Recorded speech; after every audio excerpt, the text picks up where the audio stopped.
Welcome to the WAVIT podcast recap, where we discuss the latest WAVIT podcast. We're here to offer women in AV and IT valuable resources for your professional development. Hi, I'm Carol Feely-Vario, and I am a founding member of WAVIT. I'm a project manager with 20 years experience in the construction and AV industries. Hi, I'm Caroline Dunn. I'm Vice President of Marketing at Wasiga. In episode 3, our hosts were Chrissy Sarah and Lex Evans. And our guest speaker was Hope Roth, Professional Services Engineer at QSC. So one of the main themes of the podcast was talking about how men often apply for jobs even when they only meet 30% of the qualifications, whereas women will hesitate even if we fulfill 99% of the project or the job requirements. And it got me thinking about imposter syndrome and how we second guess ourselves, right? There's been many times where I've been in a room and I go, should I be in this room? And it's not that I'm not qualified, it's that I'm not welcome. And it's an interesting place to be. So Caroline, I know you have some good thoughts on imposter syndrome. I have very strong feelings about this. So first of all, I don't believe this is imposter syndrome. I believe these are systemic barriers. I believe this is how women have been conditioned, have been told to believe about themselves, or actually told to not believe in themselves. And I disagree with this in society, in life, in general. And that's why I wrote an article in WAVIT a few months ago called Imposter Syndrome or Systemic Barriers. Are we facing systemic barriers and told it's imposter syndrome? I think we've been told to feel this way. So please check out my article below. I will link to it.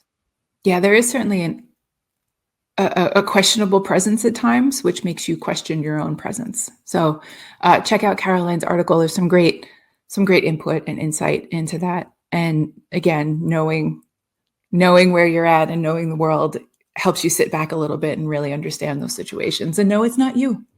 It's not you. It's the world. Yeah. You know how you give that speech? It's not me, it's you. Well, it's not you. It's them. Yeah, it's not you. And it's cultural. It's not because people hate women. It's because culturally we're not present. And societally as well. Yeah. Yes, I agree 100%. This is our culture. This is our society. And we need to be having these open conversations and discussing this. Yeah. And be present and call each other's presence up. Not call it out, call it up, right? We talked a few episodes ago about, some things we can do to help support other women in our industry. And one of the things we can do is, again, support each other and make each other's opinions known. And if someone's interrupting someone, because that doesn't happen, right? Say, hey, Caroline was talking. Can you finish that thought, Caroline? And really making others' words matter, making sure people know that their words matter. So great segue. We're going to talk in episode 3. We talk a lot about that with Hope, and she discusses her career journey. She completed a bachelor's of computer science. And she ended up having this mentor / champion that really helped her with her career. And she brought up, hey, these are the 3 types of people you need to have in your life. You need to have a mentor, you need to have a cheerleader, and you need to have a champion. So that was really interesting. So Carol, can you tell me what the difference is or define mentor, cheerleader, and champion?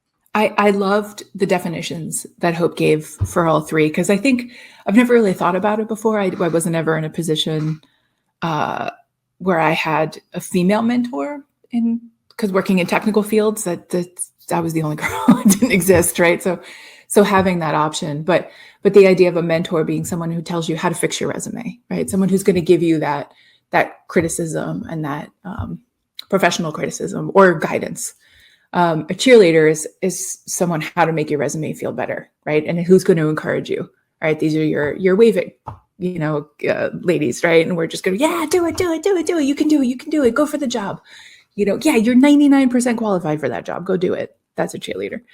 But the champion is someone who's going to take that resume that you've worked with your mentor and your cheerleaders have cheered you on, and they're going to walk it down the hall to the hiring manager, and they're going to put it on the desk and say, you need to hire her. That's going to be your champion. I thought those are great definitions because, it's easy to have it's easy to have all three in your life and not necessarily know what the roles are, right? Like if you have someone you know that you can send your resume to and they're going to bring it in, that's a champion right there. And they may not play that role all the time, right? It might just be this one experience, but it's interesting to put a name and a definition to it, because I had to look back at my career and be like, oh, I've been there. I've done that for someone, or someone has done that for me. It just made me appreciate the community all that much more. Yes. And you should know their place, in your life too. So, so this is a great segue into WAVIT is launching a mentoring program. Yay! Yes. So Carol, talk about the mentoring program for a second. Sure.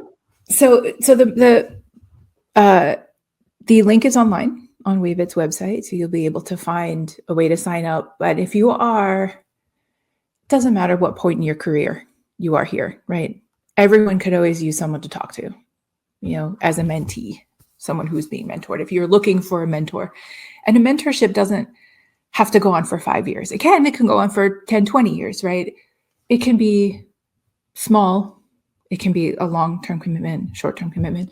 If you're running into problems where, a short project that is really challenging and you need someone to talk to on it. Myself as a project manager, not everyone in my leadership lines have always been project managers. They may not understand what needs to happen. So if I have someone who's a more senior project manager, I can ask them about a better way to handle something, or, okay, how do I backtrack from this? Or how do I do this? Or what's a better tool for this? So there's like project mentorship, and then there's career mentorship, right? Which taken a lot to account. I've mentored folks in the past who are in a similar position as me. They're a working mom. How do I do this? How do I balance these things? We all know there's no balance. It just shifts, right? You pick a priority and you keep moving.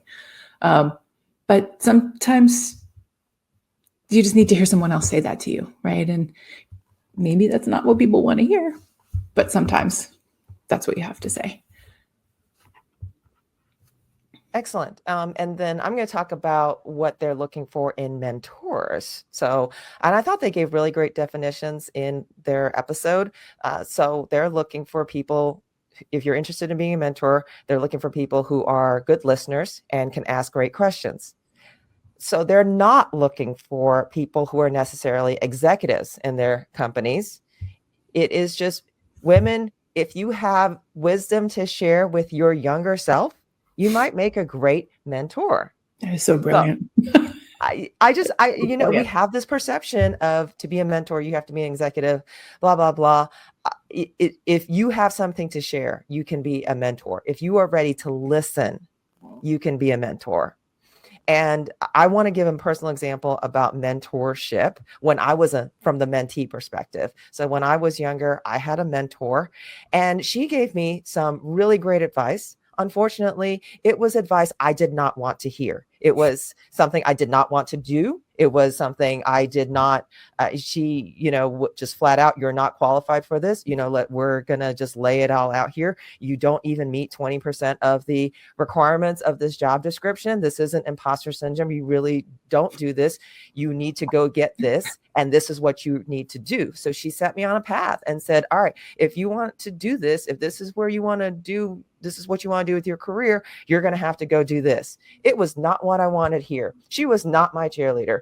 Happy was not one of the emotions I was feeling out of this session. Okay.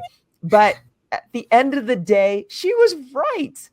I did what she told me to do, and I got what I wanted.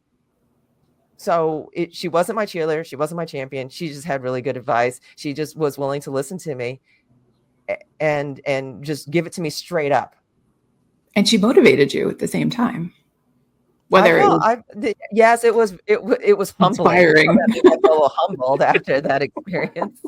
So I just want to be honest about how mentor-mentee relationships could potentially go. You might not hear what you want to hear. If you want to hear what you want to hear, go to your cheerleader. Yeah. And that's great.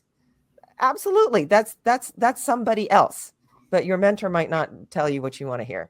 Right. So and your mentor is going to help you critically look at the path to get to the goal, right? And if you're having questions, so if you're thinking about would I be a good mentor or would I be a good mentee? everyone's going to be a good mentee, by the way. Unless you're just looking for resume help, then you can just go get that somewhere else. But exactly. I think in the grand scheme of things, I think having the goal, right? Saying, I want to do this. How do I do this? Right. And having someone as a sounding board to talk to go back and forth and say, okay, how do I come up with a plan for this? And as a mentor, right? Can you ask those questions to help someone figure out that path? And I think if you've navigated your career, then yeah, you do. You've been in those situations. We've all learned from our mistakes. We've learned from others' mistakes, right? And we all look back and say, wow, if I could have done that differently. Well, this is your opportunity, right? To help someone else do it differently. And if you're on the fence about it, if you're looking at it, go look at the survey on WAVIT's website. The survey has a couple of questions. It doesn't take very long. It's not one of those super long ones, but take a few minutes and look at the questions and look at the options, right? Like, how much time do you want to devote to this? Do you want to do it bi-weekly or monthly or weekly? Do you want to do it for 6 months or a year? There's options on the investment, because it is a time investment, right? You're building a connection. But the way the goals are laid out in it, I think make it really clear, right? Like if you're going to be interested in it or not. And a little bit, some fostering, right? Some sounding boardness. Everybody could use that in their career, in their life. And if it takes out one little bit of anxiety from sitting at your desk going, oh my God, how am I going to do this? Right. And then, you have a meeting with your mentor and you say, I don't know what I'm doing. I don't know how I'm going to do this. And your mentor says, well, let's look at this. Right. Everyone needs that support. And I think that couldn't hurt for certain. We've all been in that position where we're sat at our desk going, I can't do this. Yeah, you can. You can. 100% agree. Yeah. So in this podcast, we are encouraging you to sign up to be a mentor or a mentee or both. You can sign up for both. So we encourage that as well. We will link to it in the description field. So to close us out, Carol, we always end with, so where do we go from here? What resources do we have? So Carol, do you have a book recommendation for us today? I do. I have an excellent book by Sally Helgeson called How Women Rise. It's a really good self-reflection sort of book on the 12 habits that are kind of holding you back from your career. If you are interested in doing a mentorship or a menteeship, take a listen, take a read to this book, and it'll kind of help you sort out where you are and maybe some of the behaviors that you might need to adjust or things you might need to change. It's been very helpful for me, certainly in the last couple of years. And it's a good read because something early on in your career might have worked. It's not going to work later in your career. So it kind of helps you identify those things. And of course, if you ever have questions about how to handle a specific situation, please submit it to If You Ask Us, and we will link to that below as well. And there you have it. We are Carol and Caroline, aka Team CNC, bringing you episode recaps and the best business resources for women in AV. Please subscribe to the WAVIT podcast so you don't miss a thing. And also check out WAVIT podcast for Caroline Dunn's article on imposter syndrome and how it is not a thing. Thank you. All right. Bye, guys. Bye.